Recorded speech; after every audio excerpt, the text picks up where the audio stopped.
Grabar de nuevo. Bueno, María Julia Roca, que es quien coordina este encuentro, es arquitecta, profesora, investigadora de la facultad. Ella es especialista en ciencias del territorio, es profesora consulta de nuestra facu, ha sido directora, coordinadora académica, también por supuesto es graduada, por supuesto no es graduada de esta carrera, como les decía, es profesora consulta de la Facultad de Arquitectura, fue muchos años profesora titular, jefa de trabajos prácticos, docente en la materia de planificación territorial en la Facultad de Arquitectura y Urbanismo. Es una docente investigadora muy reconocida de la Universidad Nacional de La Plata, participa en proyectos de investigación en este momento en la temática vinculada al crecimiento urbano y los mercados de suelo. Fue directora hasta hace muy poco del Centro de Investigaciones Urbanas y Territoriales de la Facultad de Arquitectura y Urbanismo, el CIUT. Tiene una reconocida producción académica y también de compromiso con la asistencia técnica a municipios, organismos provinciales vinculada al ordenamiento territorial, tema en el cual también sigue trabajando. Seguramente en el transcurso de la entrevista algo de eso va a contar. Y bueno, nada más, solamente es un resumen de sus antecedentes. Ustedes en la propuesta del curso tienen más presentación con mayor detalle de ella. Así que bueno, bienvenidos de nuevo a esta segunda jornada. Solamente les reitero que al terminar cada uno de los bloques de conversación entre las profesoras, vamos a abrir el momento de debate.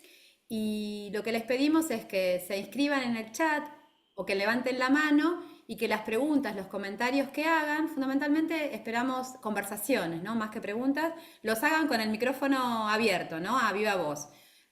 Por supuesto que si alguien no tiene micrófono, aceptamos que usen el chat, pero nos gusta conocernos también en la conversación. Así que bueno, adelante, bienvenidos a todas y todos. Julia, Patricia. Bueno, muchas gracias por la presentación, Licia. Y bueno, tengo el agrado de participar en esta oportunidad, en este encuentro, para presentar, bueno, a Patricia Pintos, que va a justamente a tener a cargo este módulo 2, mercados de suelo y conflictos ambientales. ¿Qué es lo que se va a exponer? Bueno, en principio desde las perspectivas social y ambiental se analizará el comportamiento del mercado de suelos, poniendo énfasis en las transformaciones territoriales y los conflictos emergentes del modelo extractivista inmobiliario. La jornada, bueno, como se hizo ayer, bueno, se estructuró en dos bloques. El primer bloque busca describir los vínculos entre el proceso de urbanización sobre territorios ambiental y socialmente vulnerables y las políticas neoliberales, profundizando el estudio del modelo extractivista y su incidencia en el mercado de suelos. El segundo bloque, que vamos a continuar en él a las 18:30 horas, después de retomar bueno, el descanso de este primer bloque. Ahí vamos a retomar el análisis del modelo desde lo explicativo, tratando de identificar, bueno, cuáles son los factores instrumentales y mecanismos que operan entre el Estado y el sector privado y cuáles son los nuevos desafíos que surgen a partir de este combo para el ordenamiento territorial.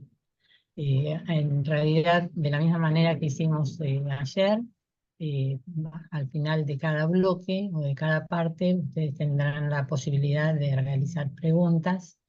Y bueno, fundamentalmente a Patricia, que es justamente la especialista, la experta en este tema.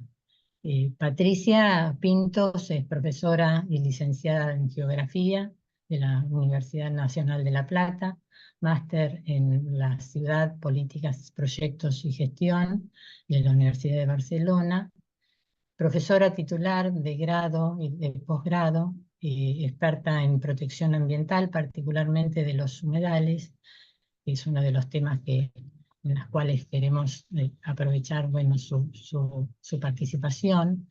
Y una de las primeras científicas que alertó con mucha precisión justamente la afectación de los grandes emprendimientos residenciales emplazados sobre el delta, que impactaron en la cuenca del río Luján, generando inundaciones de gran magnitud, ¿no? Y afectando también terriblemente a los ecosistemas ambientales y las condiciones de vida de los habitantes de ese territorio. Bueno, gracias Patricia por acompañar esta propuesta.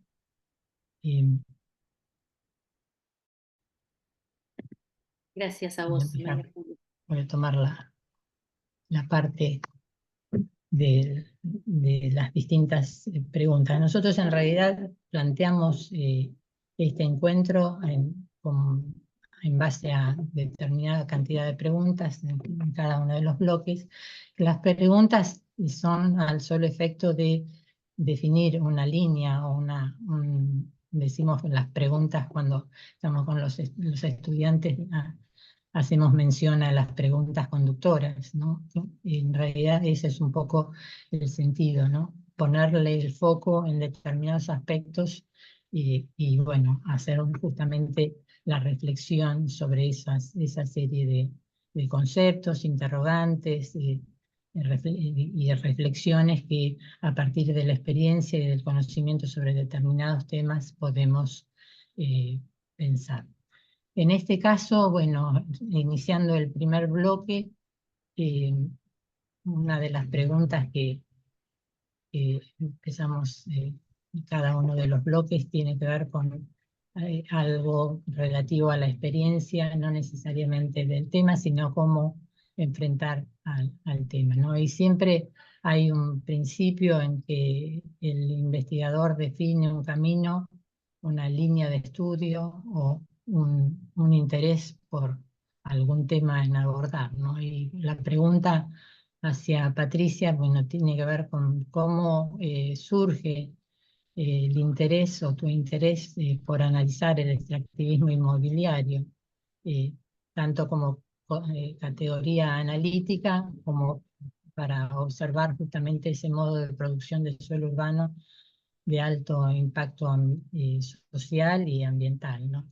Nos interesaría saber cómo abordaste el tema, en qué momento de tu trayectoria eh, te vinculaste y bueno, lo desarrollaste. Bueno, muchísimas gracias por esta oportunidad.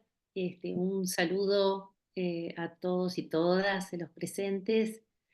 Es un gusto poder participar de esta escuela de invierno. Mi agradecimiento enorme a María Julia, Alicia, Evangelina por la invitación y también la satisfacción de poder compartir estos días, estas jornadas con Isabel y con Melinda.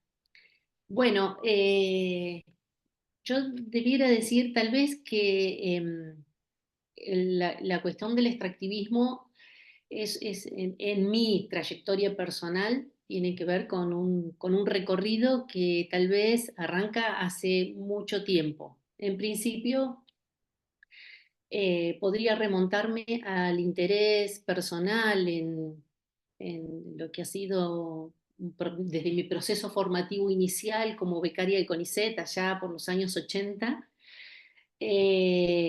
trabajando sobre los problemas relativos a la estructuración de los espacios periurbanos, ¿no? Siempre me interesaron los bordes de la ciudad. Tal vez por entender que son como las fronteras en permanente avance de la ciudad hacia otro escenario, que es el escenario rural. Alguna vez conversando con el ecólogo José Morelo, decía que, es una mirada en realidad acotada, porque el proceso de expansión puede verse desde la ciudad como rompiendo esa frontera e incorporando suelo rural a la expansión de las ciudades, pero que nunca lo miramos desde el otro lado, desde la ruralidad que se ve impactada o afectada por el crecimiento de la ciudad. Bueno, esa es una tensión que alguna vez me interesó, que tiene que ver con que hay miradas desde lo periurbano que centran el objeto de análisis en los procesos de transformación de ese espacio de transición, pero hacia la ciudad, y hay estudios sobre el rururbano que por el contrario lo ven como un proceso de transformación y de cambio donde la ruralidad está siendo puesta en jaque, digamos, ¿no? Bueno, esa tensión de los bordes fue como la simiente de todo un camino que en todo caso luego tiene un momento importante para mí que fue a comienzos de este milenio, del año 2004-2005, en que participé en la gestión pública de la provincia mientras el arquitecto Freddy Garay fue subsecretario de Urbanismo y Vivienda. Tuve la oportunidad de ser directora de planificación urbana y territorial en la provincia y asistir de alguna manera a un proceso de cambio en los bordes metropolitanos muy intensos que venían de la mano de algo que aparecía como bastante novedoso todavía, que era la ocupación de las planicies de inundación de ríos, lagos y lagunas en la zona norte del corredor metropolitano. Me tocó vivirlo como funcionaria pública, el recibir casi a cotidiano expedientes que intentaban habilitar urbanizaciones sobre áreas que históricamente no habían formado parte digamos, de la atención del mercado desarrollador inmobiliario y de verlo con preocupación porque, digamos, la sensación que teníamos por entonces es que teníamos pocas herramientas, poco recorrido en esto de mirar una nueva tipología de la urbanización cerrada, que era la urbanización cerrada que en su momento la llamamos polderizada, que era la que debía acondicionar drásticamente el suelo del lugar donde se iban a desarrollar estos emprendimientos inmobiliarios para poder hacerlos factibles o aptos para el desarrollo urbano. Eh, la- el, digamos, el mercado desarrollador inmobiliario se había especializado desde finales de los 90 y comienzos del año 2000, muy particularmente en este submercado que es el de la urbanización cerrada. En todo caso, después podemos profundizar cuando en algunas otras preguntas, de las preguntas que me planteó la organización del curso, en qué contextos, pero hubo como un momento de quiebre en el que el mercado de la urbanización cerrada explotó, eh, innovando en el formato que es el de acondicionar un suelo que de per se no está en condiciones para recibir una inversión inmobiliaria y que por la fuerza de la técnica se lo transforma en un suelo apto con atributos paisajísticos diferenciales que los hacen muy atractivos para un mercado que también fue construido, fue modelado por los actores que dominaban el mercado desarrollado inmobiliario y que a partir de ahí empieza todo un derrotero de transformación de ese corredor norte metropolitano, que después lo vamos a ver con un poco más de profundidad, que se sostiene hasta nuestros días. Y que fue una de las claves de la expansión del aglomerado metropolitano que diría que es uno de los elementos clave en esto de romper esta idea que se había construido a lo largo del siglo XX de Buenos Aires como una ciudad compacta, eh, en torno a lo que había sido el proceso de crecimiento y expansión de la ciudad metropolitana en torno a al sistema ferroviario fundamentalmente. Digamos, rompe drásticamente con ese modelo, entonces diría que hay como un factor ahí que me pareció sumamente interesante de estudiarlo, de poder abordarlo, principalmente porque no teníamos herramientas conceptuales para poder abordarlo.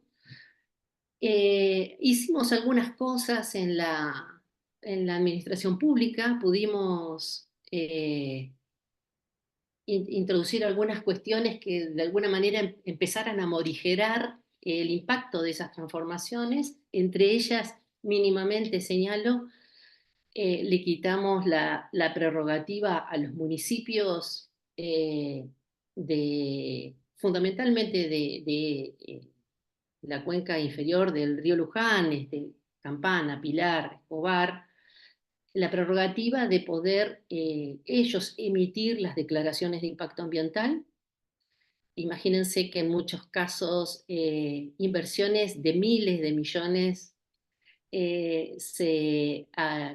recibían una factibilidad ambiental otorgada por una oficina que tenía un técnico a cargo de la oficina de ambiente.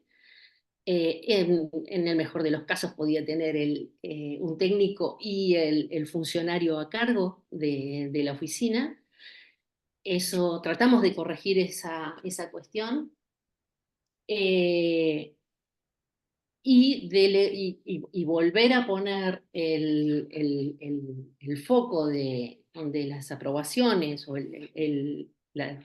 la decisión de las aprobaciones de esas factibilidades técnicas a nivel ambiental en la provincia de Buenos Aires, en lo que era el recientemente creado organismo para el desarrollo sostenible en la provincia de Buenos Aires. Pero hubieron muchas cosas por factores que son ajenos a la faz técnica y que tienen que ver con algo que no desconocemos, que son los factores de poder que cruzan muchos de estos grandes procesos de inversión inmobiliaria, sobre todo en una ciudad metropolitana como la de Buenos Aires, que de alguna manera fungían delimitantes a la capacidad de acción que un técnico o que un director de línea, como era mi caso, podía tener. Cuando sentí que no podía hacer más nada desde la función pública, me llevé el tema a la universidad y armamos un equipo multidisciplinario con arquitectos, con planificadores urbanos, un economista, un ecólogo urbano y geógrafos eh, para, para trabajar sobre esto y eso dio como resultado la publicación de un libro en 2012 que trató de dimensionar la problemática de lo que estaba pasando, de lo que todavía no se llamaba extractivismo urbano inmobiliario, de lo que por entonces se llamaba el proceso de avance de las urbanizaciones sobre ecosistemas frágiles como los humedales, caracterizarlos, dimensionar el problema, tratar de entender cuál era el universo sobre el que estábamos trabajando y entender además cuáles eran sus principales efectos sobre una población que estaba ajena a ese proceso urbanizador, porque no hay que perder de vista esta cuestión, digamos, ¿no? Es decir, esto se produce coexistiendo con una ciudad que tiene, como diría Pablo Chicolela, otra velocidad, digamos, ¿no? La ciudad metropolitana tiene distintas velocidades. Bueno, esta ciudad de nuevo cuño, esta expansión metropolitana de nuevo cuño, tiene una velocidad posfordista, mientras el resto de la ciudad metropolitana, sobre todo la de clase media y la de los sectores populares, tiene una velocidad menos todavía que fordista, ¿no? Si lo quisiéramos poner en términos de regímenes de acumulación capitalista. Así que creo que me extendí demasiado, ¿no? Para los 10 minutos de la pregunta, pero bueno, anda por ahí cómo arranca la preocupación, de dónde viene, y en todo caso después comentaré a dónde ha llegado hasta ahora, ¿no? Bueno, perfecto. En realidad me hiciste recordar algunas elucubraciones que teníamos por aquellas épocas, por fines de los 90, en relación al periurbano, y bueno, y las múltiples conceptualizaciones, ¿no? Y que cada uno hacía una interpretación, no digo libre, pero más Sí, o menos, ¿no? Sí, sí, pero en todos los casos, bueno, se tomaba como un espacio muy dinámico en las transformaciones y también en la mutación hacia lo urbano. así es. En realidad de alguna manera quedó obviado esa idea del periurbano, de usos mixtos, donde se garantizaba justamente conservar aquellos espacios para la producción en entornos también urbanos, ¿no? Así es. Pero bueno, en este momento, los- particularmente los municipios metropolitanos, ven como una potencialidad el espacio vacío para residenciales extraurbanos. Así es. También en aquel momento se veía el espacio justamente libre de uso, justamente como una potencialidad para contener el espacio urbano. O sea, bueno, me hiciste recordar todas las Sí, conceptualizaciones y las ideas en relación a esa categoría que no es ni urbano, no es ni rural, así es. sino que es un espacio de transición y mutación Si me permanente. permitís un agregado a esto que estás planteando, eh, como ustedes saben, en todos los campos de conocimiento hay temas que se ponen como de moda en determinados tiempos, ¿no? En los años 80 el periurbano era un tema, ¿no? Y hoy está volviendo con fuerza otra vez. De hecho, hace unos poquitos días participé de una defensa de tesis doctoral sobre el periurbano y sobre las preocupaciones que nos plantea precisamente esto de la urbanización en islas, ¿eh? que, eh, que muchos actores, muchos inversores en suelo están haciendo con esta idea de generar procesos de valorización diferencial en el espacio periurbano, ¿no? Un estudio en Esteban Echeverría que mostraba un poco esta dinámica en relación a cómo, digamos, por un lado, la lógica de comprar suelo y dejarlo expectante a la espera de su valorización, por un lado, y las acciones de valorización introducidas por el Estado en sus diferentes niveles a través de la inversión pública en materia de infraestructura, colaboran en esto de poner en valor el periurbano, tensionar esta valorización del periurbano e ir en contra de lo que durante mucho tiempo, como señalaste, María Julia, había sido la expectativa del periurbano productivo como esa trinchera, digamos, para también contener la expansión indiscriminada de la ciudad, ¿no? Bueno, nada, me hiciste recordar eso. Bueno, en tus trabajos veía de manera destacada, bueno, justamente tomar la ecología política como desde el punto de vista teórico para abordar estos temas. Me gustaría, bueno, que destacaras, bueno, qué aspectos de esa perspectiva, también podemos decirlo, aplicás o aplicaste en tus trabajos sobre este tema. Bueno, ahí compartí, no sé si lo están viendo, me confirmarán. Sí. Sí, sí. Perfecto.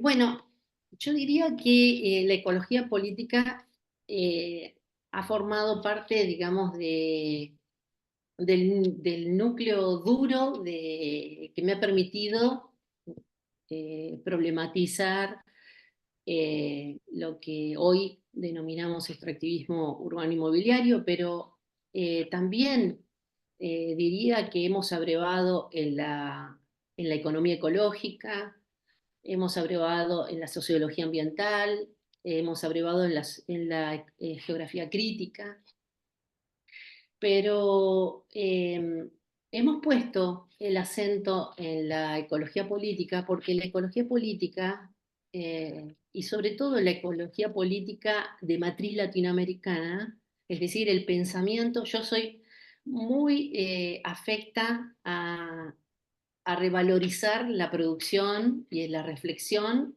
académica desde nuestra situacionalidad, ¿no? Porque siempre estamos mirando las producciones de ultramar o las producciones del hemisferio norte, eh, que tienen muchísimo para aportarnos, de hecho yo las recupero todo el tiempo también, pero creo que la producción latinoamericana es muy vasta y es muy rica y es mucho más próxima a la interpelación de nuestros propios problemas. Entonces, eh, me parece que es muy importante que recuperemos un poco ese ideario.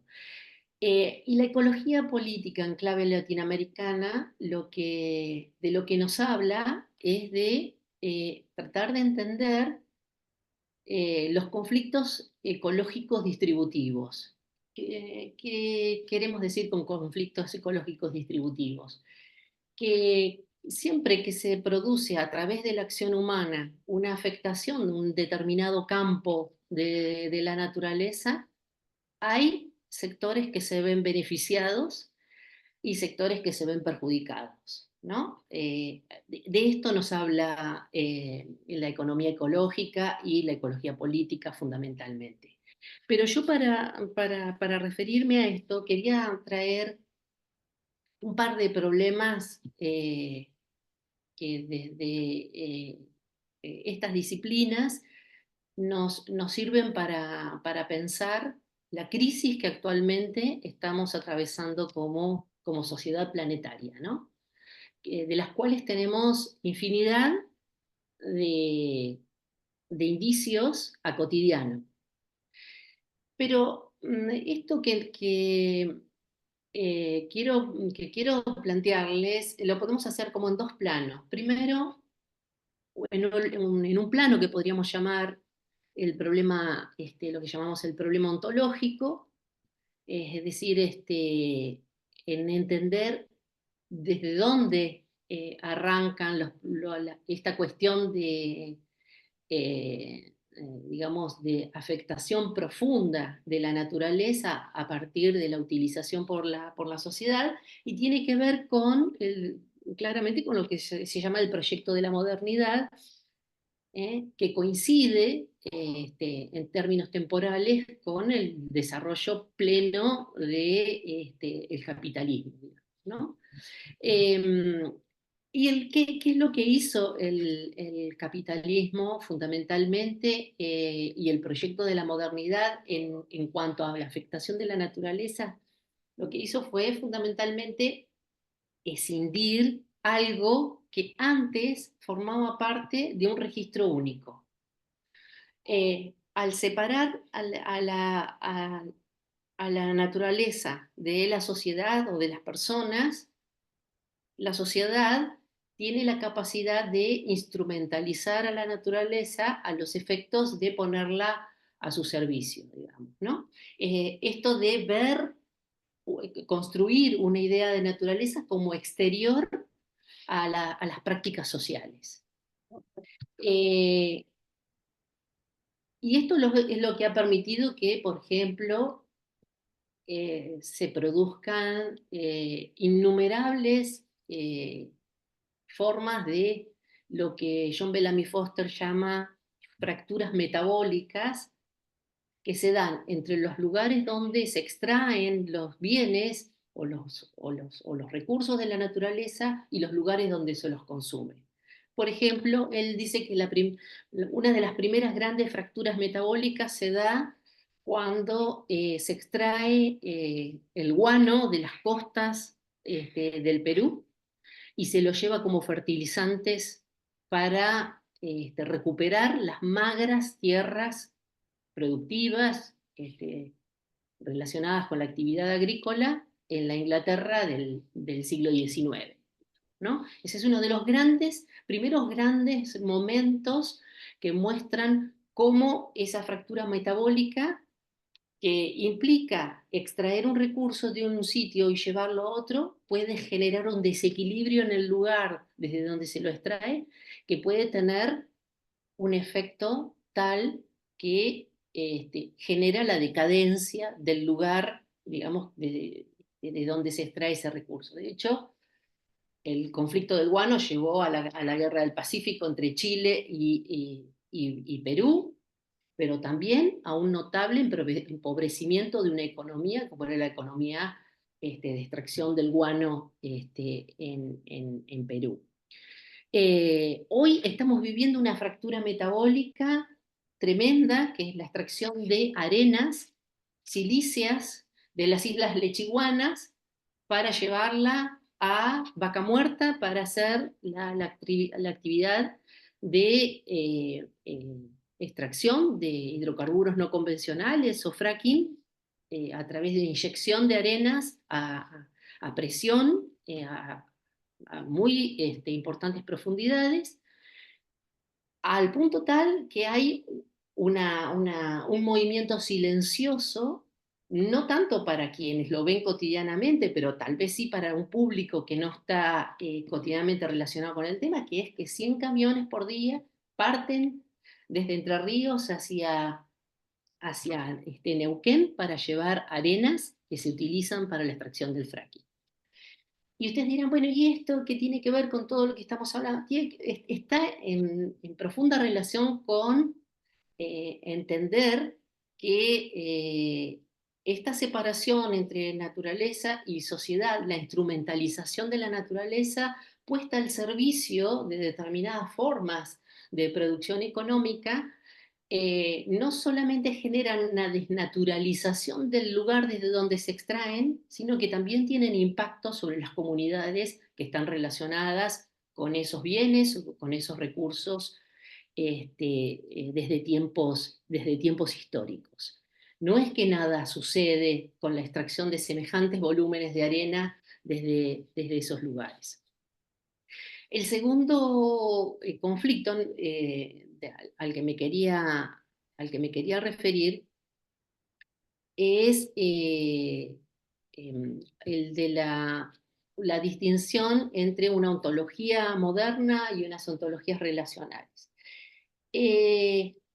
Las ontologías relacionales, sobre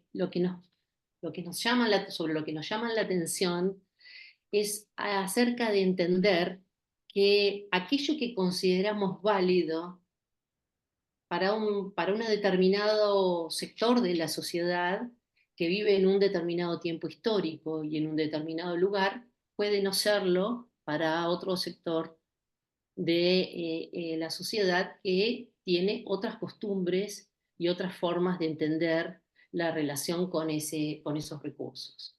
Lo voy a traducir un poco. Desde la antropología se estudia lo que se llaman las ontologías relacionales, que hablan precisamente de las formas de comprensión y de interpretación que determinadas comunidades hacen respecto de los bienes con los cuales están vinculados cotidianamente. Tal vez para para nosotros una vía navegable, como puede ser el río Paraná, es una vía para que, digamos, puedan navegar barcos de determinado calado, para que determinados sectores ligados a la pesca puedan extraer determinadas especies de peces. eh, eh, pero tal vez para las comunidades que viven arraigadas históricamente en esos lugares, tengan una comprensión ontológica del río muy diferente a la de la sociedad que podríamos decir moderna. De hecho, Mario Blaser, un antropólogo argentino que vive en Canadá de hace muchos años, refiere a cómo unas comunidades originarias ligadas al río Paraguay eh, asumen el vínculo que tienen con el río en relación a considerarlo un hermano.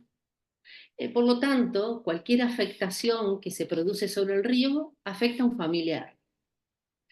Es muy distante de la interpretación que desde la mirada occidental moderna podemos tener en relación al río. Y es muy probable que ambas miradas no puedan dialogar adecuadamente. Y no pueden hacerlo porque las ontologías a partir de las cuales conciben el significado de río, el significado pretérito de río, el significado actual de río y la forma de vincularse es muy diferente para ambas comunidades o para ambas cosmovisiones.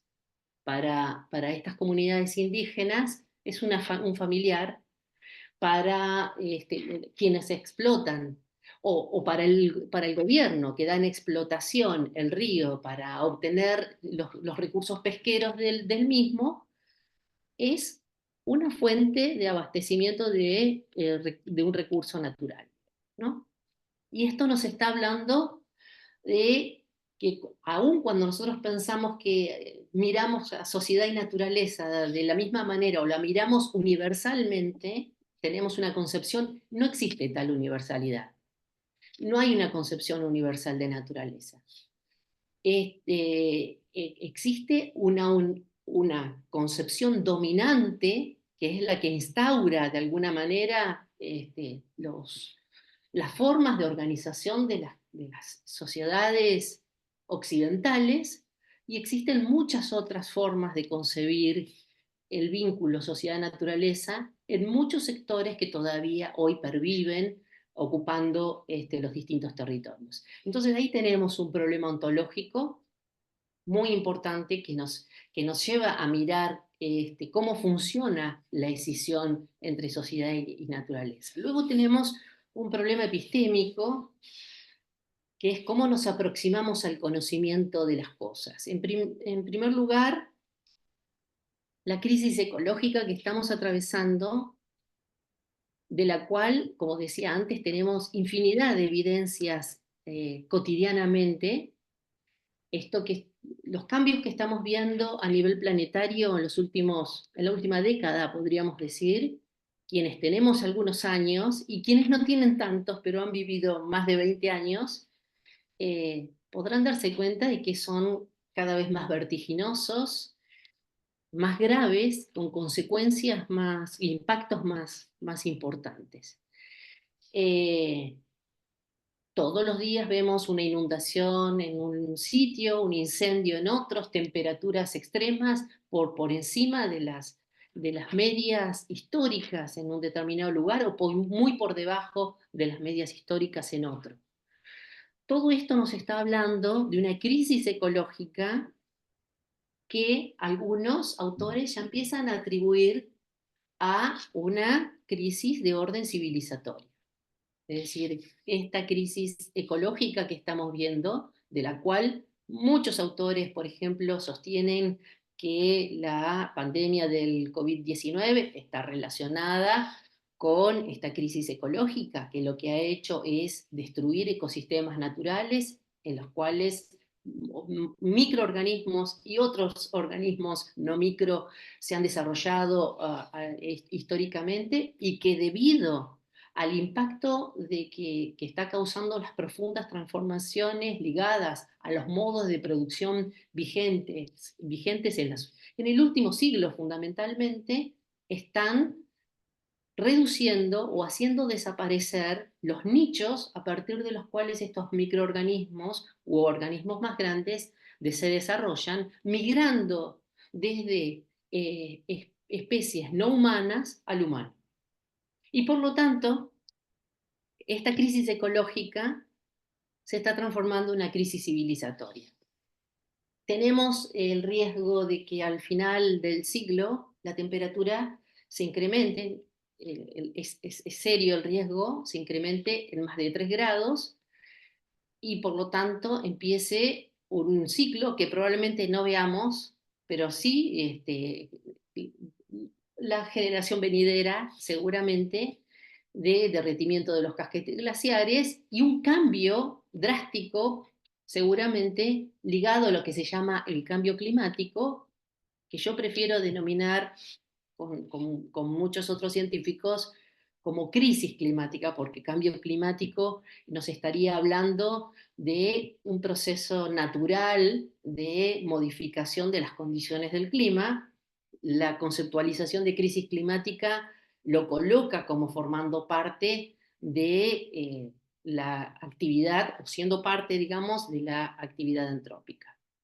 Entonces, tenemos esa crisis ecológica que produce una crisis civilizatoria y fundamentalmente, como dice Horacio Machado Araoz, un sociólogo argentino catamarqueño él, una ceguera epistémica que impide que, aún teniendo una cantidad de evidencias enormes acerca de estos procesos de crisis civilizatoria que aparecen a cotidiano, seguimos negándolo.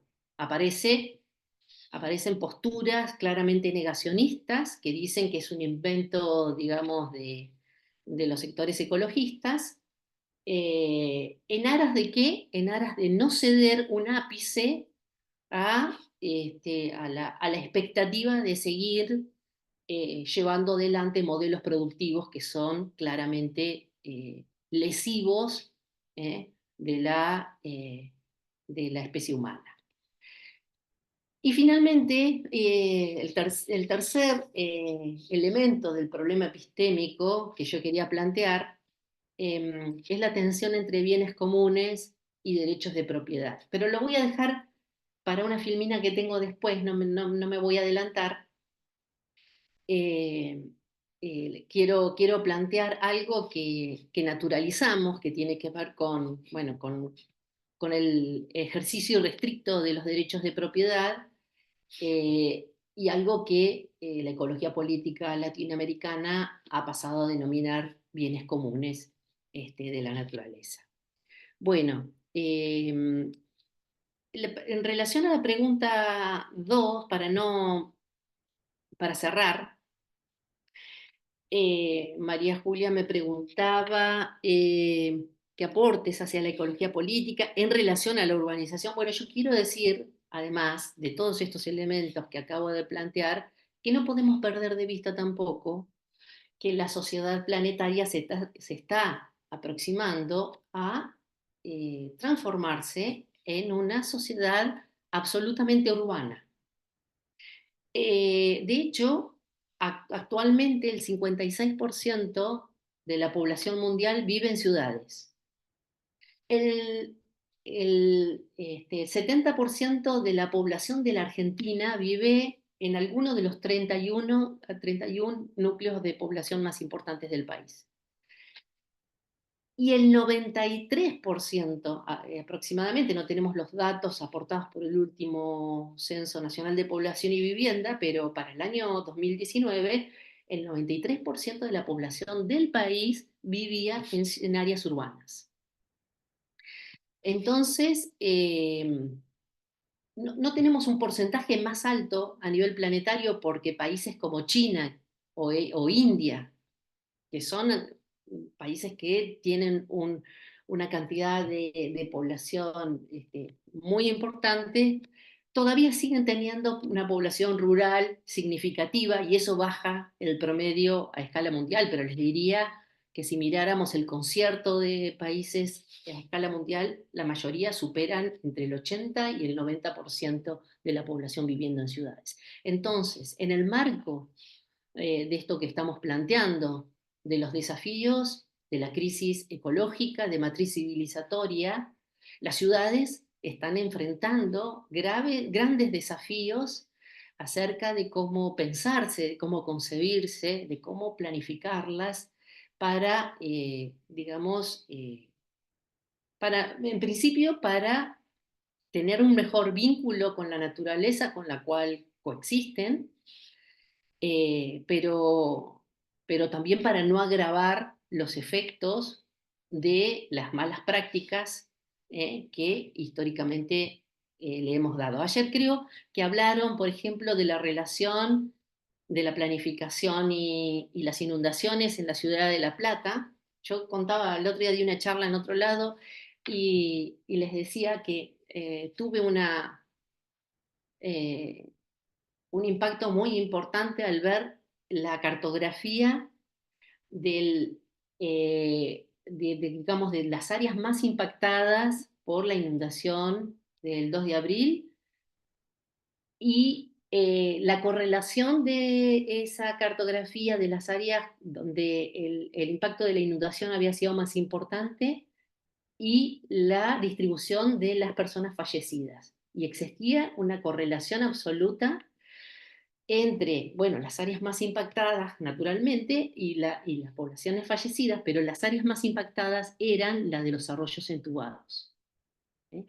Con lo cual, ¿qué quiero significar con esto? Que hemos prescindido en el desarrollo de nuestras ciudades de lo que Fernando Pereira llama la geología urbana. Pensamos que las ciudades siempre, tal como las conocemos, bueno, surgieron como ciudades sin pensar que existía un territorio pretérito, anterior, que tenía una lógica, que tenía unas legalidades naturales, que tenía una forma este, de, de circulación del agua, unas determinadas pendientes, que generaban una serie de condicionamientos para el hábitat. Eh, el proyecto moderno negó todo eso, concibió que la técnica era suficiente para modelar de alguna manera la naturaleza y para poder adaptarla a sus necesidades y expectativas.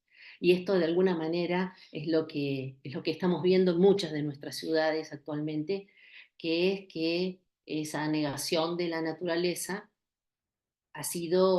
es hoy un factor importante en lo que se llama la sociedad del riesgo, en haber construido un riesgo de vivir o habitar en determinados lugares de la ciudad. Digo acá, esto lo digo acá, pero después podríamos ver ejemplos de, no sé, de los deslaves que habitualmente se producen en Bolivia o en Perú, en las áreas serranas donde se afinca la población, sin, digamos, sin que hubiera mediado un análisis técnico acerca de la factibilidad, porque bueno, claramente en muchos lugares esto se da de forma espontánea y no planificada, ¿no? Pero bueno, que los efectos de esa relación inarmónica entre la naturaleza, si es que podemos escindirla, y la sociedad se haya dado de esa manera. Bueno, corto aquí porque creo que estoy haciendo respuestas como muy largas, me parece, María No, Julia, pues ¿no? está muy bueno. Quería acotar algunas cosas, pero Dale, prefiero dale. dejarlos y vamos a tratar de sintetizar entre dos interrogantes que planteábamos, el de las relaciones entre las relaciones de conflicto y la caracterización o los rasgos fundamentales del el modelo urbano extractivo inmobiliario.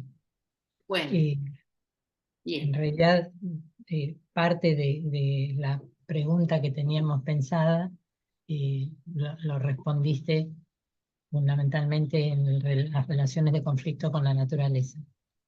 Así que Bueno, pasaría. Así em, que después nos queda tiempo para está bien. dialogar. Bueno, para referirme al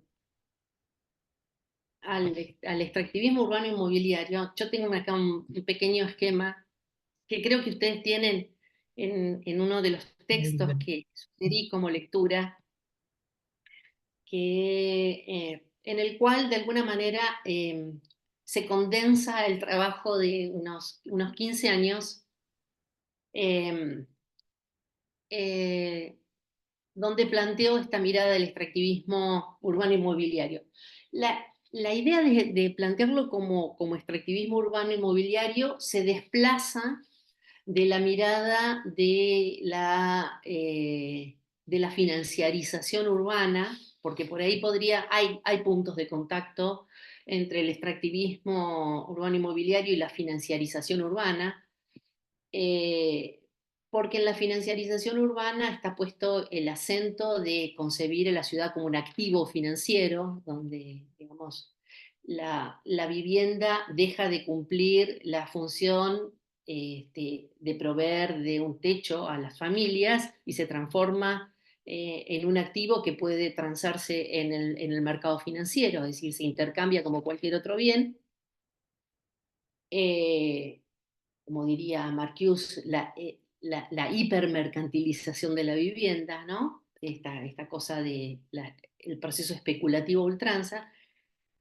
En el extractivismo urbano inmobiliario está presente la cuestión de la financiarización de la vivienda, pero como lo estoy mirando también desde un costado, que es desde el costado de las condiciones ambientales a través de las cuales se produce la ciudad, eh, me parecía que el marco epistemológico de la ecología política, que en los últimos años viene discutiendo muy fuertemente lo que es el extractivismo. Yo creo que todos saben de qué hablamos cuando hablamos de extractivismo. Hoy yo hablaba de John Bellamy Foster y la fractura metabólica, a partir de la cual determinados recursos se extraen de un lugar y se los lleva a otro, generando una ruptura, digamos, en un ciclo, en el ciclo de producción de los bienes y de la relación de las comunidades con esos bienes. En los últimos 20 años venimos hablando muy consistentemente del extractivismo para dar cuenta de fenómenos de extracción en grandes volúmenes de recursos de la naturaleza con mínima o nula eh, eh, incorporación de valor agregado, y lo referimos, por ejemplo, a la megaminería a cielo abierto, la extracción de hidrocarburos no convencionales, la explotación forestal en la Mesopotamia argentina, eh, la, la- la producción de caña en el Pacífico colombiano, la explotación forestal en Uruguay, el agronegocio de la soja en gran parte de nuestra geografía nacional, que ha ido relegando cultivos que históricamente se realizaban en ciertos territorios.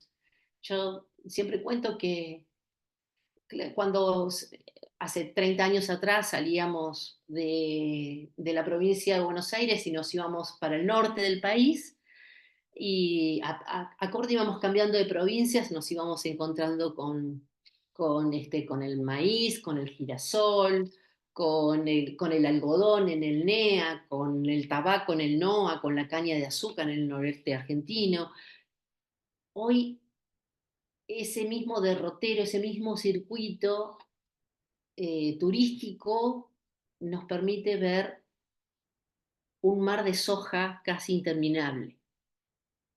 Porque como la soja es transgénica, la incorporación de las semillas transgénicas en el año 96 permitieron el desarrollo genético de variedades genéticas que se adaptan a todas las latitudes del país. Hay soja desde Jujuy hasta Río Negro, y de esta todo esto viene a cuento de cómo el extractivismo, en sus múltiples maneras, ha ido modelando de alguna manera los diferentes territorios de nuestra Argentina, pero también de los países de nuestra América Latina, que históricamente han sido, como diría Alberto Acosta, un economista ecuatoriano, la maldición de la abundancia de América Latina, ¿no? Ha sido como el sino trágico de nuestra América Latina de tener las bondades de la naturaleza,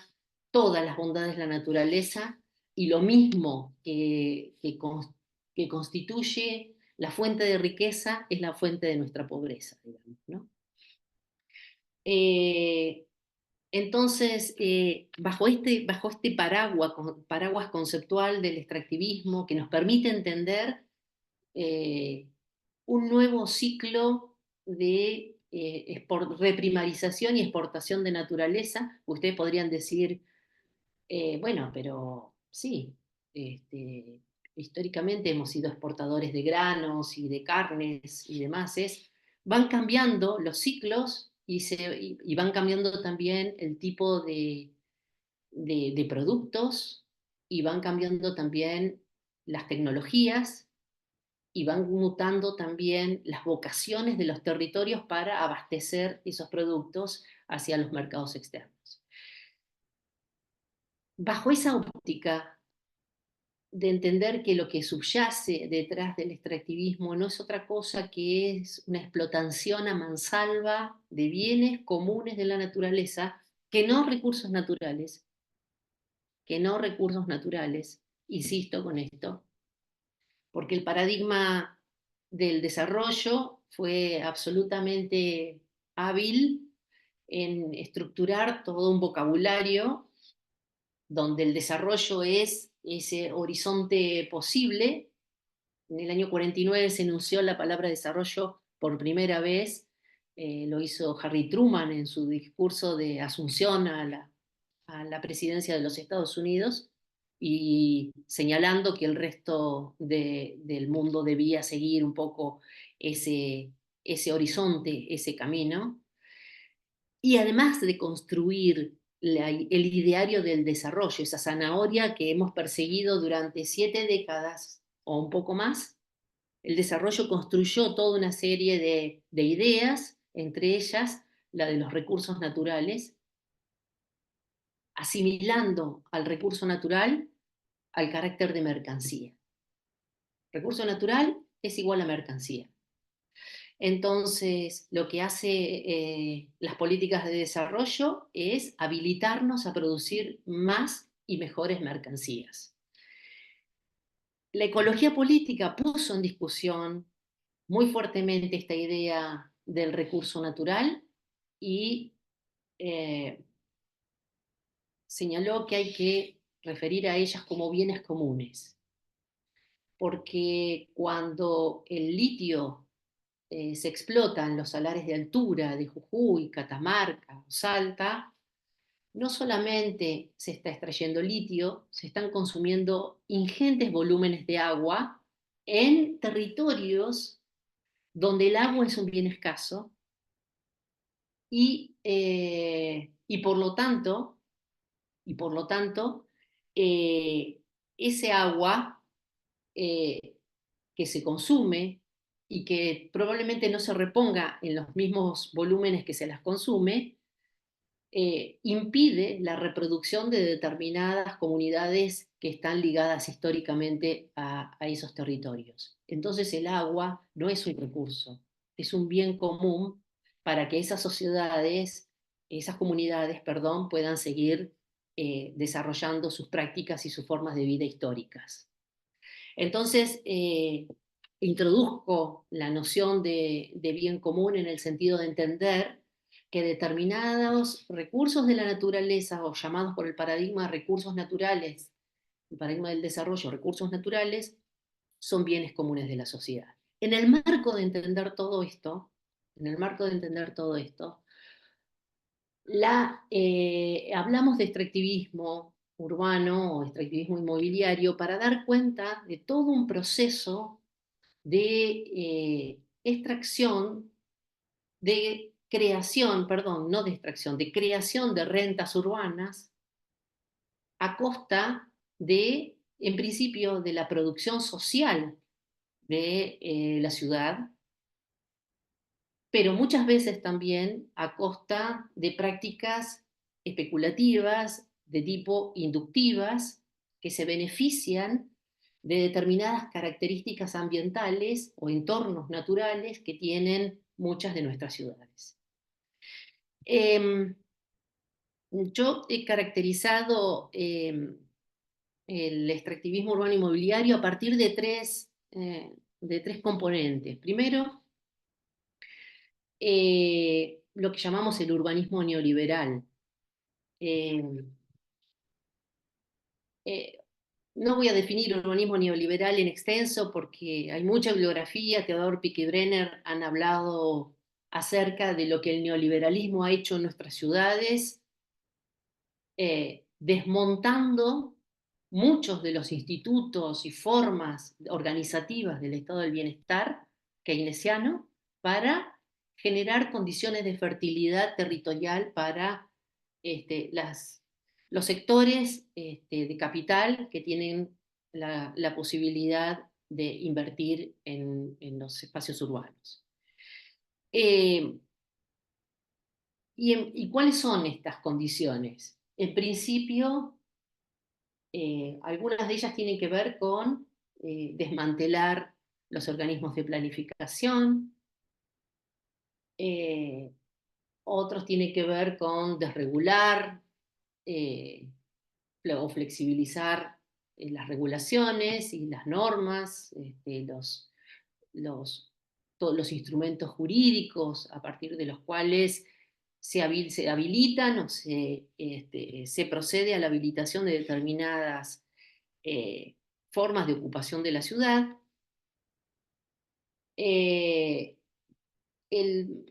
Entendiendo que todo lo que signifique regulación, que todo lo que signifique control, que todo lo que signifique planificación son limitantes al despliegue de las fuerzas del mercado, ¿no? Entonces el urbanismo neoliberal lo que está planteando de alguna forma es una apertura de los escenarios para que el capital pueda fluir libremente y sin condicionamientos en la producción de determinados objetos o intervenciones urbanas. El segundo elemento que yo quiero, o que he mencionado, son las lógicas especulativas rentistas. Y yo ligaba hoy con esta idea de la financiarización urbana.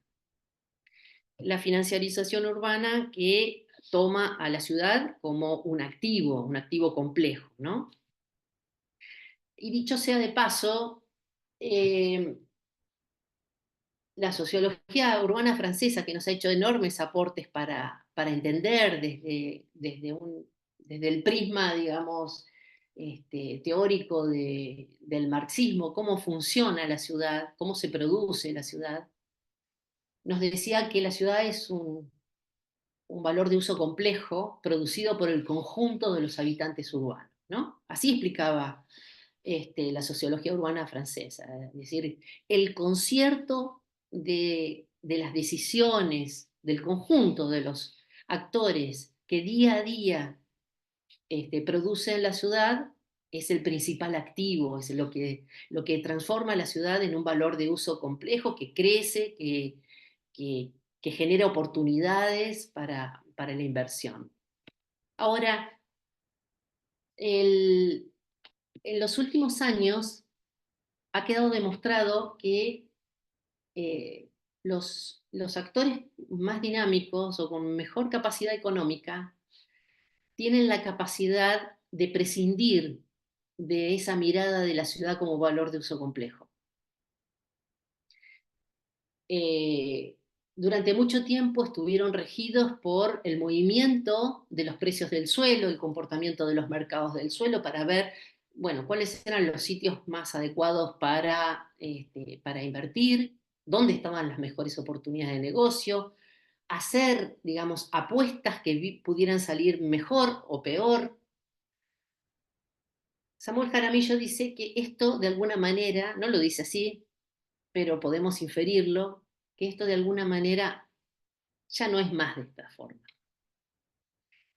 Los actores más dinámicos en la producción de la ciudad tienen la capacidad de generar las condiciones de valorización de sus propias inversiones. Ya no están expectantes de cómo funciona un determinado lugar de la ciudad para que eso suceda, sino que ellos mismos generan las condiciones. Tienen la capacidad de producir valor a partir de no depender de las decisiones del resto de los habitantes urbanos, ni tampoco en muchas ocasiones, o casi menos en los últimos tiempos, de las decisiones de los actores, los actores del poder público, digamos, ¿no? Es decir, ya no dependen tanto.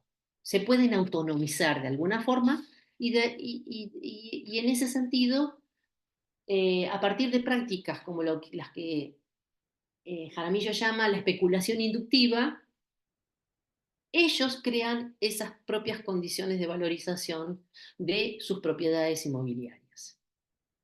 La autonomización del capital respecto de la ciudad como un todo. Y el tercer elemento que explica para mí que es el diferencial respecto de los otros dos que hacen a la lógica de la financiarización inmobiliaria en las ciudades, es la capitalización de la naturaleza.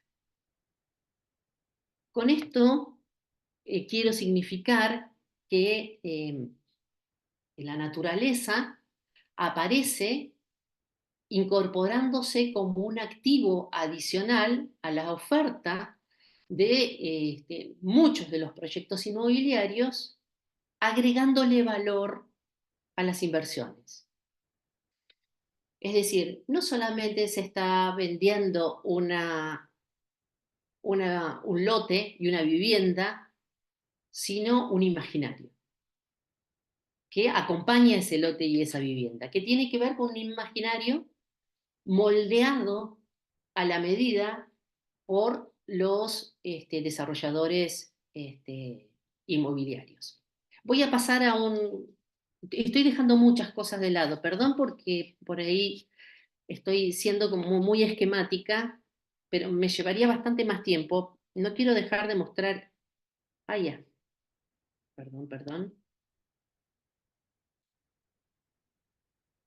A ver, un ejemplo. Capitalización de la naturaleza. Esto es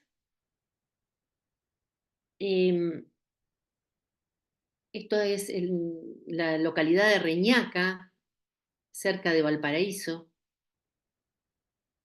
un lugar que se llama Dunas de Concón. Ustedes no lo están viendo, pero todos esos edificios tienen vista al Pacífico. Lo que tienen enfrente, más acá de la calle, es la costa del Pacífico.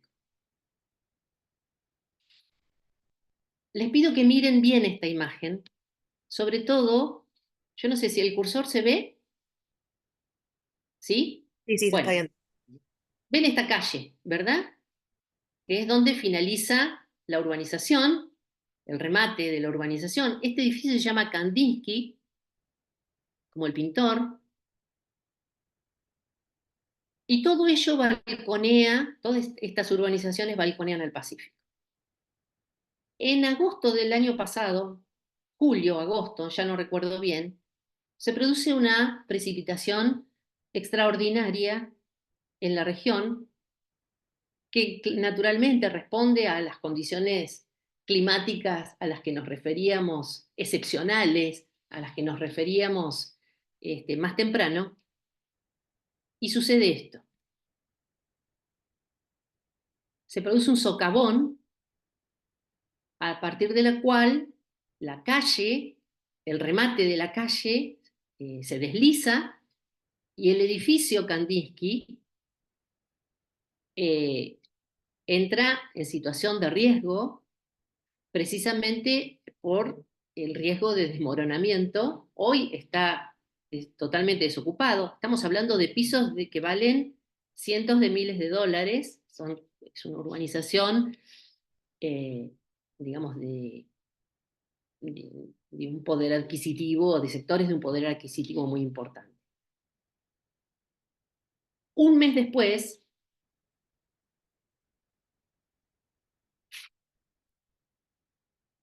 se produce un segundo socavón, que rompe nuevamente la calle y pone en riesgo la, la vida de los habitantes de esta urbanización, que tienen que ser evacuados. Todos los habitantes de toda esta tira de de edificios que balconean hacia el Pacífico empiezan a ser desocupados. Vemos más imágenes, pero me interesa que vean lo que está al fondo, que son los médanos de lo que se llama las dunas de Concón, que son patrimonio nacional, están patrimonio, digamos, ambiental del país. Existía una protección sobre estas dunas que fue de alguna manera modificada para dar lugar a la construcción de esta urbanización. Es decir, piensen esto, es un lugar de una belleza impresionante, que el gobierno de la región cede a la presión de los desarrolladores inmobiliarios para que una parte de esas dunas sea incorporada a un proceso de urbanización como el que estamos viendo. La vemos desde arriba, antes de que ocurra los deslizamientos, pero lo que me interesa de esta imagen es que se ve el Pacífico y se ve la inserción de la urbanización en el contexto de las dunas de Concón. Y ahora lo vemos en una mirada más lejana, que permite apreciar. Son dunas de unos 40 metros aproximadamente de altura, que tienen. Entonces, ¿qué quiero decir con esto? Este paisaje es un paisaje que tiene un valor desde el punto de vista de su naturaleza, de sus condiciones. Pensemos ya que estaba bastante intervenido con la construcción de esta autopista y la urbanización que se ve a la izquierda, pero no alcanzó y pareció necesario habilitar parte de un sitio de valor patrimonial desde el punto de vista ambiental a un proceso urbanizador como el que describimos. En ese contexto, ese es el contexto de lo que hablábamos con el extractivismo urbano inmobiliario. Estamos pensando en un proceso especulativo, rentista, pensemos en el beneficio económico de los desarrolladores que no solamente están vendiendo un departamento, están vendiendo una vista, están vendiendo la localización de la urbanización en las dunas de Concón, que es un sitio patrimonial, ambiental, de todo un país. Y lo están haciendo a expensas de la habilitación dada por el gobierno regional y por el gobierno local. De hecho, ahora el dilema que se generó luego de los deslizamientos de tierra era quién había sido el responsable de la habilitación última de estos desarrollos, porque ahora lo que sobreviene es una demanda de los propietarios de las viviendas a los desarrolladores y al gobierno local y al gobierno regional que fueron los que aprobaron, en definitiva, la urbanización. Y cierro con esta idea. Yo no sé cómo estamos de tiempo, María Julia. ¿Tengo unos 5 minutitos? Sí. Vamos a pasar directamente después a las preguntas, así que Ay, dale, dale. tienes unos Bueno, minutitos. yo había dicho, había señalado, bueno, puse ese ejemplo, después tengo ejemplos de Argentina para ver, pero quería mostrar un ejemplo extremo que pusiera un poco blanco sobre negro cómo es el proceso de cómo se produce la presión de los grupos de poder económico para poder capitalizar rentas de la naturaleza en lugares que tienen un valor patrimonial muy significativo, y cómo funciona de alguna manera los procesos de aprobación y de validación de estos desarrollos inmobiliarios que terminan habilitándose, digamos, ¿no? Pero bueno, yo había dicho eh, que les iba a hacer una referencia a los bienes comunes y la atención que da.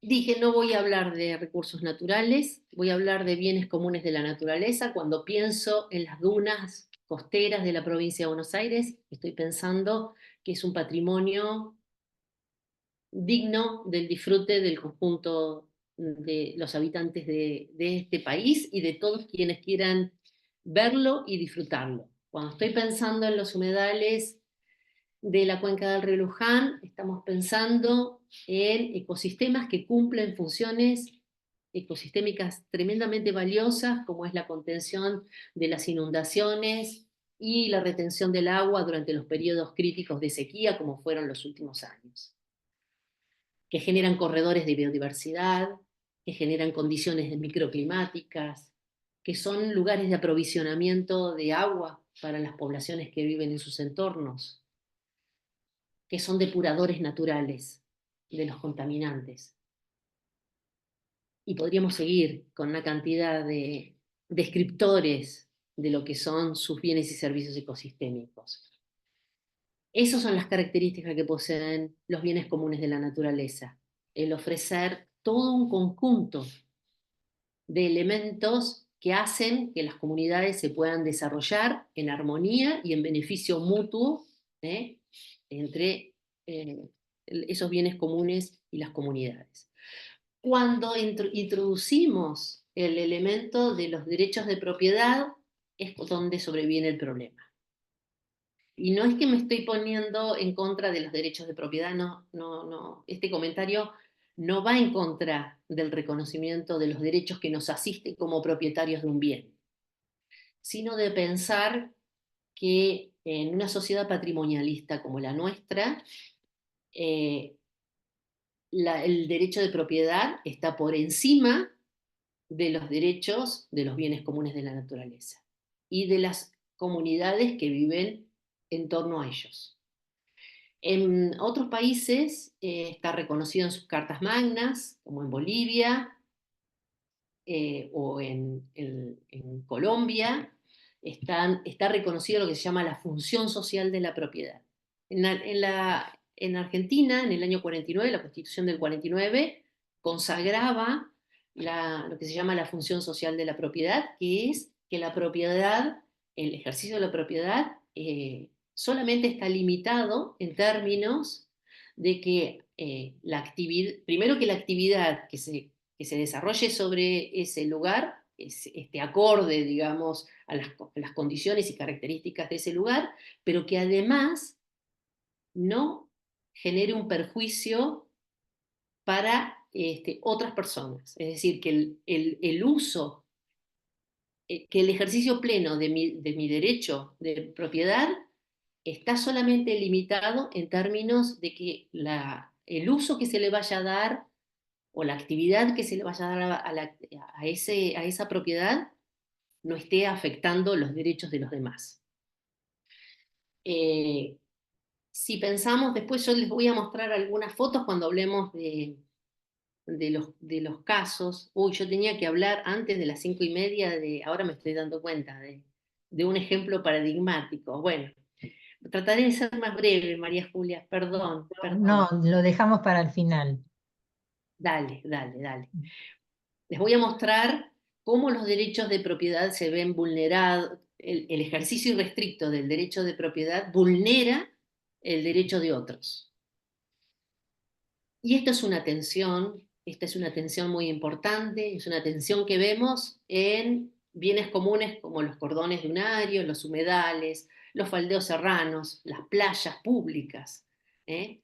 En relación a cómo se sopesa y cómo se manejan los derechos de propiedad, por lo menos en nuestro país. Cierro acá porque podría seguir comentando un poquito sobre este slide, pero prefiero que cerremos Lo aquí. pasamos para el segundo bloque. Dale, dale, dale, dale. No es que lo Y perdemos. pido disculpas por haberme ido un poco del libreto. Bueno, tenemos el tiempo como para hacer las preguntas o los comentarios que quieran realizar acerca de todos Tiempo de los compartir. temas. ¿Mm?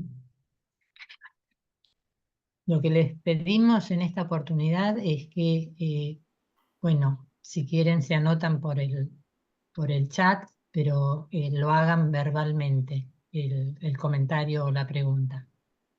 Julia, hay 3 comentarios hechos que por ahí los quieren decir en forma oral. Está Tairi, Bueno, Almendra y Said.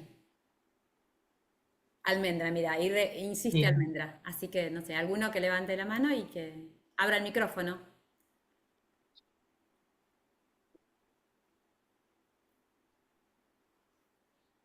Bueno, Vamos, ahí está Tairi, vamos. Tairi.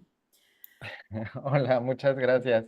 Muchas gracias por la presentación. Me dejó pensando muchas cosas. Una de las reflexiones que hacía era, en algún momento tomé un curso de ecología relacionado con religión y justo lo vinculaban con el hecho de que desde la religión, que yo pensaba que no tenía nada que ver con términos económicos y justo de cambio climático, lo que decían era cómo desde la religión existía esta visión de aprovechar los bienes naturales porque habían sido creados para el hombre, ¿no? Y cómo a partir de esta idea que se inserta en estas religiones abrámicas, pues empezamos a desarrollar toda nuestra cultura, ¿no? Y toda, pues, esta civilización occidental. Y es la manera en que nosotros nos aproximamos en la naturaleza y que habría que también replantear nuestra aproximación desde la religión a la naturaleza para poder también lograr estos cambios que muchas veces no se logran desde una visión económica o no se logran desde una visión ambiental, ¿no? O meramente ecológica. Y eso es la primera cosa que a mí me dejó pensando, lo que comentabas. Y la otra es más que nada como una pregunta, porque el tema es, en Ciudad de México nos ha ocurrido varias veces, en donde tenemos toda la parte sur de la Ciudad de México, pues es un patrimonio ambiental, ¿no? Que antes era un sistema lagunar, un sistema de lagos, y había una especie de chinampas que eran como suelo que flotaba en troncos y que se podían sembrar cosas ahí, ¿no? Y era parte de la producción agrícola de la Ciudad de México, cómo funcionaba. En las últimas décadas y por la presión inmobiliaria, se ha estado poco a poco invadiendo esta zona y lo que muchas veces hacen es tirar todos estos desechos de materiales en este sistema lagunar y en este sistema de chinampas y entonces el agua se contamina, ¿no? Se contamina y al final acaba siendo un problema para los que viven ahí, pero también se acaba siendo suelo y entonces acaban alojándose ahí otras personas. Y hay una especie de invasión en el suelo que es irregular, pero al mismo tiempo tiene que ver con pues con desarrolladores inmobiliarios. Y entonces el gobierno hasta cierto punto ha llegado a un punto de no retorno, en donde ya lo único que queda para ellos es pues determinarlo en la zonificación, como ya no es un suelo ya no tiene cobertura vegetal, ya no es un suelo natural, pues lo único que les queda es que en el plano, pues ya le ponen que es suelo urbanizado. Y entonces así es como se ha ido poco a poco minando y acabando esta zona sur. Y yo la pregunta que haría es, bueno, ya, o sea, ya que el daño está hecho, pues lo reconocen, pero ¿cuál sería la otra parte de reparación? ¿Qué mecanismos se tendrían que generar justamente una vez que ya está dañado, de alguna manera se pudiera revertir? ¿O quién paga esos costos en realidad? ¿No? Porque al final sí hay un costo que era, como lo mencionabas, que acaba pagando toda la ciudad y que desafortunadamente no lo vemos ya hasta que el daño está hecho. Y muchas veces, pues estos temas son muy contraintuitivos. Entonces, me gustaría preguntar eso. Muchas gracias. Patricia, ¿te parece que escuchamos las 3 o 4 Sí, sí, comentarios y claro. después, ¿sí? Sí, sí. Está anotada también Almendra, Melina y Said. Almendra, ¿querés continuar? Hola, hola Pato, te manda saludos Facundo, porque le dije que iba a estar en este encuentro y se había puesto muy contento. Hola, Bueno, Lu. ¿cómo va? ¿Cómo estás? Yo estoy en Mar del Plata, lo aclaro porque por ahí la reflexión venía un poco a eso. Yo trabajo justamente en un barrio popular, periurbano, investigo ahí y hago también extensión universitaria ahí. Y está rodeado de instalaciones, urbanizaciones cerradas y espacios, ¿no? de ocio como clubes de golf y demás. Pero lo primero que como que me prendió hay una idea súper potente es la cuestión de la contención que vos decías, Pato, porque justo nosotros con Facundo estábamos ahora tratando de abordar el tema de los muros que se construyen para proteger esos enclaves, esos barrios cerrados, esos lugares de esos clubes privados y demás, pero no pensábamos, o sea, yo por lo menos no lo había visto con tanta claridad hasta que te escuché ahora, la cuestión de contener la producción de ese hábitat popular a través de estos espacios, porque justo este barrio, por ejemplo, está cerrado por una avenida principal, entonces ya no tiene hacia dónde avanzar hacia adelante, entre comillas, estaba por fuera de lo que era el ejido urbano pensado originalmente, y los otros lados está cada vez más cercada la posibilidad de producir más hábitat. Em, Porque se va haciendo cada vez, ya tiene cada vez más barreras y a la vez todos esos espacios también producen barreras por la forma en la que utilizan el espacio que está por fuera de esos muros, generan microbasurales cuando hacen construcciones, se apropian de árboles. Yo decía esto de los árboles de antigüedad y cómo valorizan también los lotes, por lo menos acá es un patrón de valorización del suelo en los barrios cerrados que a mayor edad del árbol, más caro sale el lote, lo cual es algo tremendo, pero es así. Ahora el más reciente que se está formando justamente era un espacio que tiene cantidad de eucaliptos gigantes, que era un espacio también muy usado por las vecinas, sobre todo del barrio popular donde trabajo yo, más que nada para cortar camino y demás, y también todos los miedos y las representaciones que genera que se cierre, que aparezcan todos esos muros. Pero no lo había pensado como una forma de contener esa autoproducción de hábitat. Me parece una idea re potente, que me la voy a llevar conmigo. Eso por un lado.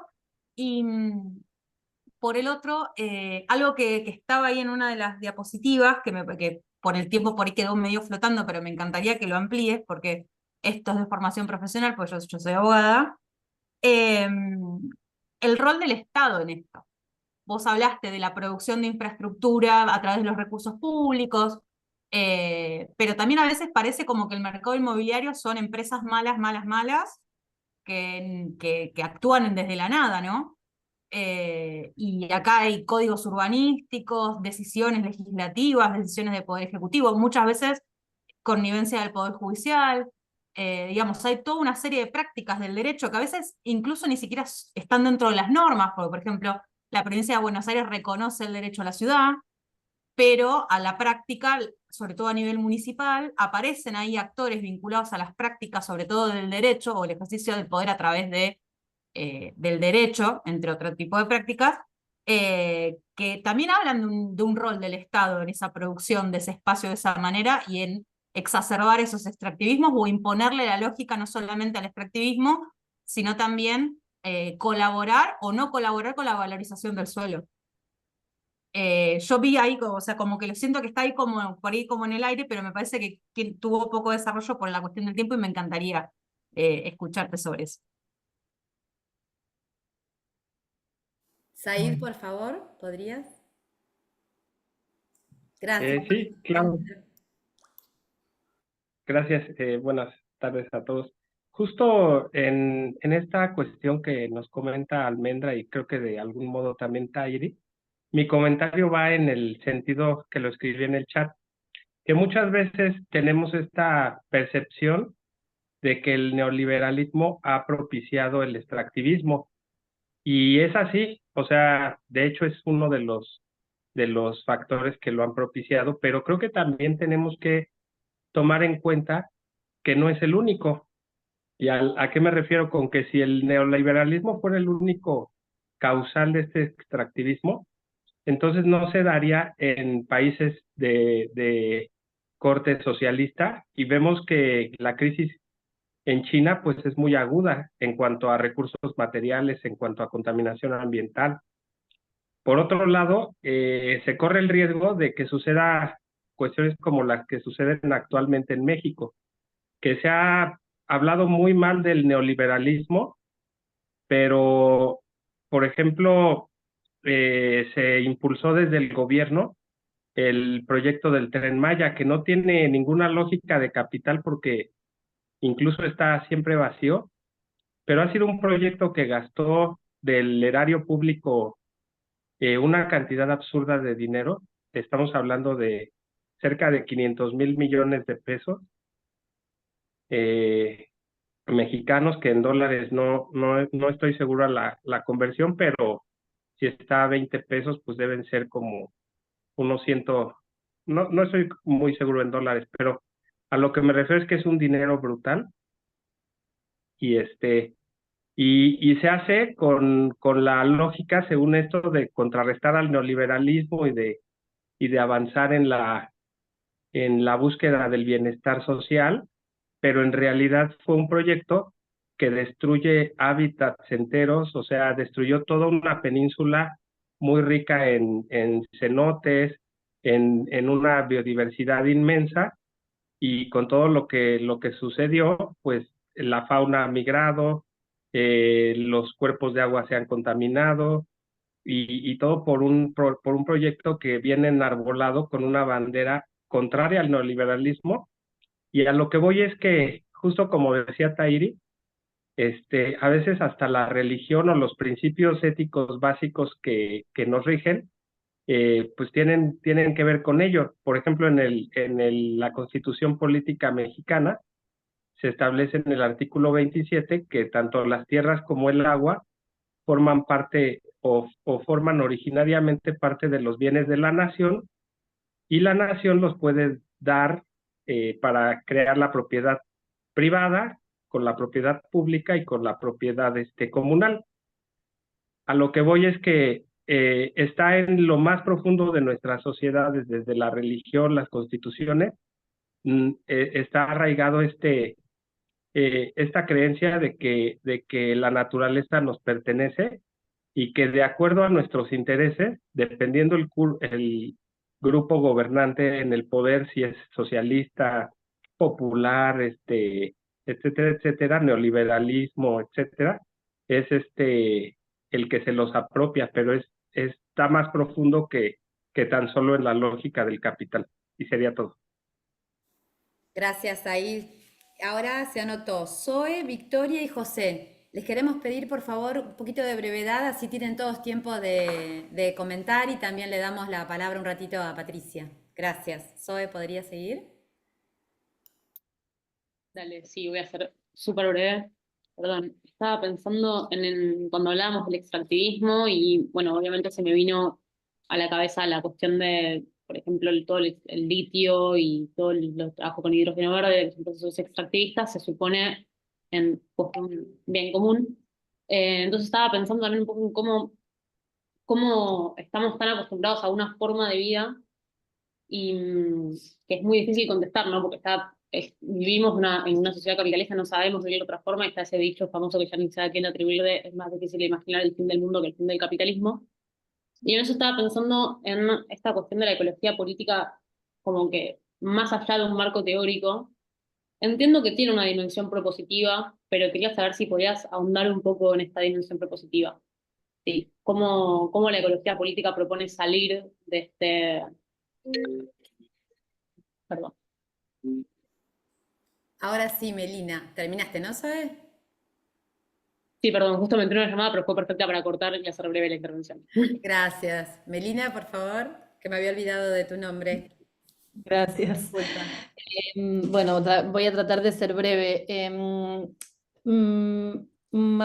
Patricia, vos mencionaste una experiencia sobre, digamos, no entendí bien si era en un municipio, pero como en la cuenca de Campana, Pilar, etcétera, que le habían quitado los municipios la posibilidad de hacer los certificados de impacto ambiental de las obras. Yo recuerdo un caso de eso, que fue el caso del Benice, que es un gran emprendimiento inmobiliario que está justo al lado, además de un barrio popular de la Villa Garrote en Tigre, que por una intervención de los vecinos de la villa se logró que se revisara el estudio de impacto ambiental. Te quería preguntar, por un lado, si podrías también como contar un poco más de esa experiencia en el sentido de qué respuesta dieron los municipios, qué respuesta dieron las empresas involucradas y también si eso perduró o si después volvió a la... perdón, la perdí de Patricia y entonces me desconcentró. Si eso volvió de vuelta a ser como antes o perduró, digamos, cómo siguió eso. Y relacionado con eso, una pregunta quizás más teórica o que tiene que ver con algo de lo que también decía recién Almendra, sobre cómo las empresas a veces están dentro de las normas, y también incluso con lo que decías ahí sobre esta idea tan abstracta a veces sobre los gobiernos y el neoliberalismo, digamos, ¿no? Como la característica neoliberal de las políticas puede estar en cualquier gobierno, eso lo venimos viendo.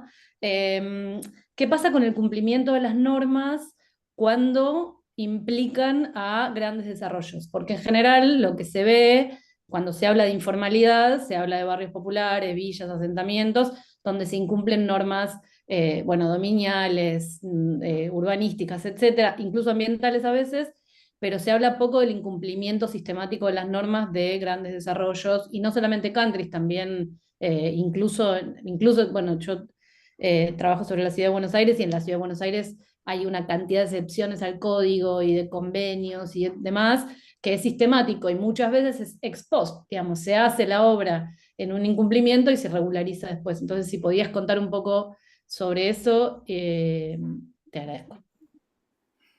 Si Victoria y José toman 2 minutos cada uno, creo que tenemos tiempo después para que Patricia tenga 10 minutos. En todo caso, termina, si dicen el segundo bloque, Pato, ¿te parece?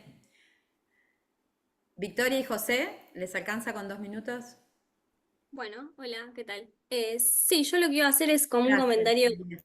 breve y que un poco me parece que todo esto que mencionó Patricia, sumado a la exposición de ayer de Isabel, como que me remonta a los casos que para mí siempre muestran y tienen como que hacen visualizar todo esto que las chicas expusieron. Para mí es como el caso más cliché de todos, que son los barrios cerrados y las urbanizaciones privadas. Yo soy de Berazategui y vivo acá en La Plata, pero hace más o menos 10 años, 12, bueno, Berazategui nunca tuvo relación con el río ni con la costa. Y hace más o menos 10, 12 años se hizo una calle que llevaba hasta el río, en Hudson. Con el paso del tiempo, lo que sucedió fue que los humedales que están entre el río y la ciudad, se vendieron, el código urbano se modificó y estos agentes inmobiliarios generaron lo que hoy día ya está ahí y uno pasa por la autopista y lo ve y tenés un sport club, shoppings, canchas de fútbol, los barrios cerrados, en sí mismo, dentro de ellos, hay estas lagunas artificiales, siendo que tenemos el río un poquito más adelante. Y bueno, como que esa mercantilización de la naturaleza para mí se da en el sentido de que en vez de aprovechar, poner lo que está ahí para todos y todas, no, generamos algo artificial y lo usufructan las pocas personas que pueden vivir ahí. Y bueno, y nada, después todo como que va cobrando un poco más de sentido en relación a lo que se hablaba ayer de esto de que los municipios no pueden cobrar si no es por brindar un servicio. Bueno, capaz el municipio en algún momento se quedó medio corto, tomó malas decisiones, vendió esas tierras, o no sé cómo habrá sucedido bien, y lo entregó. Y después, bueno, lograron estos agentes cambiar el código urbano, lograron su objetivo. Y bueno, nada, eso. Gracias, Victoria. Tenemos la última intervención de José. Y ahí medio rapidito, gracias. Gracias, José. No, igual solamente quería como por ahí recapitular una cosita que había hecho al principio que me pareció re interesante y me parece que también viene a cuenta esto de que comentabas ahí, bueno, y cómo se explica lo del Tren Maya, cómo se explica lo el desarrollo de la urbanización china.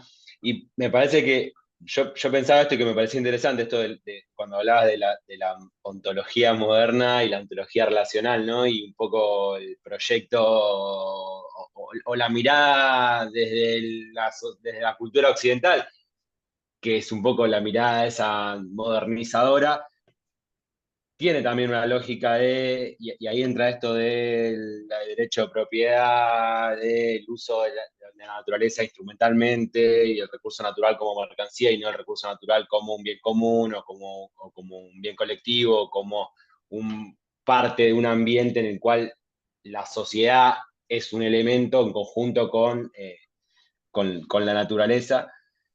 Y medio desde esa mirada moderna, me parece que se explican un montón de estos eh,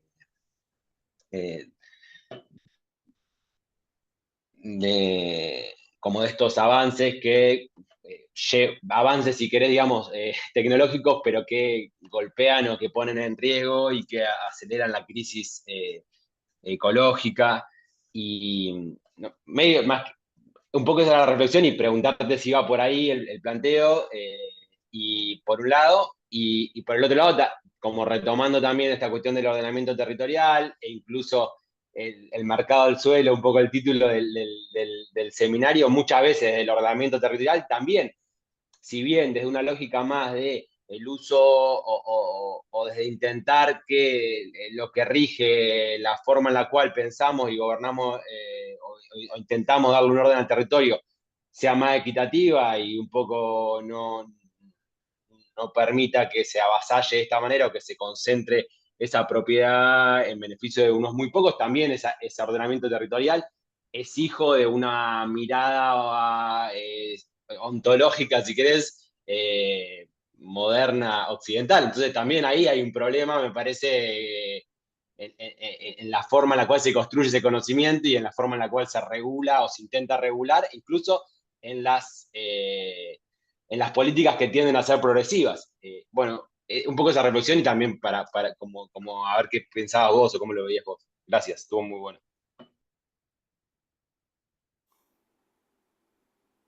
¿Te parece, Patricia? ¿Sí? ¿De fondo? Conversar, Bien. la idea es conversar tampoco. Está bien. Bueno, yo creo que estuve un poco anárquica tal vez en el devenir de la conversación, porque tenía previsto muchas de las cosas que se plantearon aquí, adelantarme y contarlas. Así que, bueno, pero las trataré de recuperar en la segunda parte. A ver, vamos a ir repasando. Tajiri, hablaba de lo que pasaba en las chinampas, en el sur de la Ciudad de México, cómo, quién paga el costo, cómo se puede resolver. Bueno, a ver, somos una sociedad con recursos acotados. Ese es el primer dato. cuando sucedió el evento del Katrina y la ciudad de Nueva Orleans se dio cuenta de que muchas de las construcciones que estaban alojadas en el lugar donde el huracán pegó más fuerte estaban mal ubicadas. La ciudad decidió que había que relocalizar esas viviendas, que no se podían reconstruir en el mismo lugar donde se habían construido originalmente. Bueno, eso lo puede hacer solamente un país, una sociedad que tiene unos recursos importantes, no sociedades como las nuestras. Pensar en actividades de remediación es muy costoso. Yo creo que en todo caso lo que falta en sociedades como las nuestras es más planificación y sobre todo ejercicio de lo que se llama el poder de policía respecto de lo que pasa en el territorio, para que no suceda como se habló por ahí, no me acuerdo quién, que habló bueno, de la necesidad de ir habilitando o dándole factibilidades ex post una vez que las construcciones o los desarrollos inmobiliarios estuvieran hechos, digamos, ¿no? En sociedades como las nuestras es muy difícil pensar en cualquier tipo de remediación, por lo tanto creo, desde mi punto de vista, la cuestión pasa por tener un mejor control de lo que sucede en el territorio. Esta práctica, no me voy a detener mucho porque hablar de cada cosa me llevaría mucho tiempo, pero digo, la práctica de ganar nuevo territorio a través de actividades de relleno, como podría ser rellenar con material de demolición o material de poda, como suele suceder, ganar terrenos, como ha hecho municipios aquí en Argentina, como Vicente López, por ejemplo, casi como una práctica habitual para generar nuevo suelo, es una práctica totalmente desaconsejable y de la que es muy difícil luego retrotraerse por los costos que significa desandar el camino recorrido. Entonces creo que el mejor antídoto a esto, a esta mala práctica, es tener una adecuada actividad de planificación, pero fundamentalmente un buen control del territorio. Ese me parece que es, en sociedades con recursos limitados como las nuestras, me parece que las políticas de anticipación son las más adecuadas y no las de remediación, donde nuestros recursos siempre son insuficientes, digamos, ¿no? En relación a lo que planteaba Almendra, claramente estas urbanizaciones, como digamos va de suyo entender, generan situaciones de fragmentación y segregación urbana muy importantes, cuyo costo no sopesan las administraciones locales, ¿no? Por delante va la expectativa de que la inversión siempre es buena. Aparece como un factor validante el habilitar la inversión como un factor de dinamización de la economía local, de generación de mano de obra, de movilización de recursos, digamos, al interior de los municipios, cuando en realidad, como se hablaba también aquí, el municipio, cuanto mucho, puede tener la expectativa de cobrar tasas porque los municipios no cobran impuestos.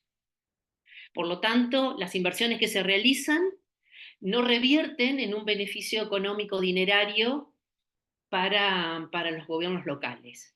En todo caso, yo lo que digo es que cuando muchas veces se habilitan determinados emprendimientos inmobiliarios, se está comprando un problema más que generar un recurso para los municipios. Después vamos a ver algunos ejemplos que yo quería mostrar en la primera parte, pero lo vamos a ver en la segunda parte, donde el habilitar mal suelo para un determinado desarrollo inmobiliario tiene costos ulteriores que son muy perjudiciales para el erario público municipal, para el erario público provincial y para el erario de los propios, digamos, para los recursos de los propios vecinos de los entornos, digamos, ¿no? Entonces, tenemos como una serie de costos asociados, costos sociales y costos económicos muy importantes en esto de ir generando condiciones para la producción de ciudades cada vez más segregadas, más fragmentadas y por lo tanto más onerosas para el conjunto de los habitantes urbanos. Te pongo un ejemplo, Almendra, de un barrio que está rodeado por 3 urbanizaciones cerradas en Tigre, que se llama el barrio Las Tunas. Es un barrio de urbanización popular de los años 40, 50, en las que vive aproximadamente 50.000 habitantes, que es la población de una ciudad cualquier ciudad intermedia de la provincia de Buenos Aires, para que tengamos la dimensión, y está rodeada por 3 urbanizaciones cerradas con muro, la avenida Constituyentes en otro de sus lados, y el arroyo Las Tunas, contaminado por el frigorífico, un frigorífico que pertenece a Eduardo Constantini, el CEO de una de las urbanizaciones cerradas más importantes de la Argentina, que es Nordelta. La pregunta es, ¿quién habilitó alguna vez que una urbanización que la preexiste desde hace décadas pueda estar hoy encerrada entre muros, una avenida de un tráfico infernal y un río contaminado, un arroyo contaminado, un curso de agua contaminado? ¿Cuál es la oficina de planeamiento que habilitó que eso pudiera suceder? Yo creo que en situaciones como estas lo que prima es esa mirada muy cortoplacista de pensar lo que decía antes, que cualquier inversión es buena para los municipios y que hay que recibirla, porque si no la recibo yo, la recibe el intendente del municipio de al lado, digamos, ¿no? Pero los costos posteriores de sanear esa mala decisión lo tiene que asumir ese gobierno municipal y también, por supuesto, los vecinos en el futuro. En relación al comentario de Said sobre China, lamento decirte, Said, no es socialista. China es tal vez la sociedad más capitalista que exista sobre la Tierra. De hecho, esto le ha permitido posicionarse como la segunda potencia mundial. Tiene, en todo caso, un gobierno con un férreo control centralizado de las decisiones, pero de socialista no tiene absolutamente nada. En relación al Tren Maya, me hiciste acordar a lo que han sido los proyectos asociados al proyecto IRSA en América Latina, no sé si lo han escuchado nombrar, pero durante la década del 90 y sobre todo la primera década de este siglo, fue un proyecto clave en esto de fluidizar, de hacer más ágil la salida de los productos de las distintas prácticas extractivistas de nuestra región latinoamericana a través de la creación de ferrocarriles, puentes, puertos, fundamentalmente, inversiones en infraestructura de energía, diferentes tipos de equipamientos. Es decir, bajo el argumento de la modernización y la incorporación de territorios postergados, IRSA creó toda una infraestructura regional latinoamericana para generar las condiciones para la salida de los productos del extractivismo hacia el resto del mundo. Entiendo que podría ser equivalente en ese sentido. Zoe. Patricia, Sí. perdón que interrumpa, y Julia, son las 18, si les parece hacemos el corte y después en todo caso se podrá seguir porque así vamos midiendo el tiempo. No sé qué te parece, Julia. Pues tenemos solo media hora. Sí, retomamos entonces el segundo bloque. ¿Les parece? ¿O quedaron? Quedaron ¿Cuántas algunas, personas quedaron? sí, Sí, me quedaron algunas respuestas, sí, pero bueno. unas respuestas, Bueno. pero las podremos sumar después, así no les Claro. hacemos el corte. Bien. ¿Les Gracias. parece bien? Sí. Bueno. La idea es dejar si les parece, dejar la conexión hecha con el audio y el video apagado, así después exactamente 18:30 nos volvemos a conectar.